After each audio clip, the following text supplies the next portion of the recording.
નમસ્કાર મિત્રો, વિડીયોમાં તમારું સ્વાગત છે। જી હા મિત્રો, અત્યારે હાલ મોટા અને મહત્વના સમાચાર સામે આવી રહ્યા છે। તો મિત્રો, સમાચારમાં વાત કરીએ તો જૂનાગઢમાં વાલીઓ માટે લાલબત્તી સમાન કિસ્સો પ્રકાશમાં આવ્યો છે। કિશોરના શેરગઢમાં રમતા રમતા 2.5 વર્ષની બાળકી પાણીના કુંડામાં ડૂબી જતા મોત નીપજ્યું હોવાની ઘટના પ્રકાશમાં આવી છે।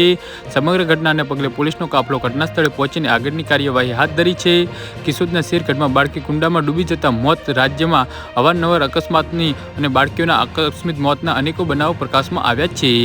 જી હા મિત્રો, અત્યારે હાલ મોટા અને દુઃખદ સમાચાર સામે આવી રહ્યા છે।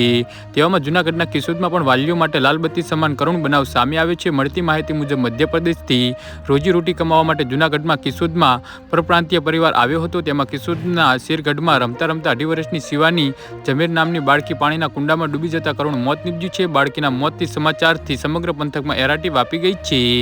જી હા મિત્રો, અત્યારે હાલ મોટા અને દુઃખદ સમાચાર સામે આવી રહ્યા છે। ઘટનાની જાણ થતાં જ પોલીસ કાફલો ઘટના સ્થળે પહોંચ્યો હતો। સમગ્ર ઘટનાને પગલે પોલીસે આગળની કાર્યવાહી હાથ ધરી છે। નોંધનીય છે કે રમતા રમતા બાળકી કુંડામાં ડૂબી જતા મૃત્યુ થયું હતું। આ દુર્ઘટનાથી વિસ્તારમાં રહેવાસીઓમાં શોકની લાગણી ફેલાઈ ગઈ છે। કબાટમાં પૂરાઈ જવાથી 7 વર્ષની બાળકીનું મોત મહેસાણાના કબાટમાં પૂરાઈ જવાથી 7 વર્ષની બાળકીનું મોત થયું છે। કડીમાં કરણનગર રોડ પર સુખનજ બંગલોઝમાં આ ઘટના બની હતી। જી હા મિત્રો, તો આના વિશે તમારું શું કહેવું છે તો નીચે અમારી કમેન્ટ બોક્સમાં જરૂરથી જણાવજો અને અમારી યુટ્યુબ ચેનલને સબસ્ક્રાઈબ કરવાની ભૂલતા નહીં।